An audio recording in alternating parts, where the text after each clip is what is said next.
Virus ও জীবাণু থেকে রাখে সুরক্ষিত। Savlon baby wipes.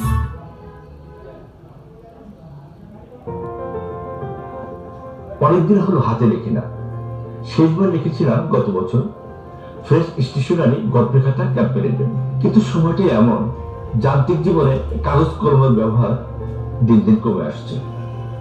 তবে আবারও সময় তিনি কবরের মধ্যে জীবিত ছিলেন বা জীবিত রয়েছেন, তখন ওই মহিলা ডাক্তার সাংবাদিকদেরকে বলেন যে এটা সম্পূর্ণই ভুল একটা কথা। তিনি স্বাভাবিকভাবেই মৃত্যুবরণ করেছেন এবং তার স্বাভাবিকভাবেই কবরের মধ্যে পতন ক্রিয়া শুরু হয়েছে। এই ঘটনা পাকিস্তানের ওই প্রদেশে বেশ আলোড়ন সৃষ্টি করে। পরবর্তীতে ওই ছেলেকে জিজ্ঞেস করা হয় যে এমনটা তুমি কেন করলে, তোমার মায়ের বৈবাহিক জীবন বা কবর পরবর্তী জীবন সম্পর্কে তুমি না জেনে কেন তার কবর থেকে তার মৃতদেহ তোলার সিদ্ধান্ত নিলে। তখন তিনি বলেন যে এলাকার লোকজন আমাকে উস্কে দিয়েছিল, তারাই এটি আমাকে করতে বলেছিল। স্পষ্টতই এই ঘটনা যদি সরকারিভাবে ইনভেস্টিগেশন করা না হতো তাহলে হয়তো নিশ্চিতভাবে এখন সেখানে কোনো দরজা হয়ে যেত এবং সেটা দিয়ে কিছু অসাধু ব্যক্তি এমন কিছু করতো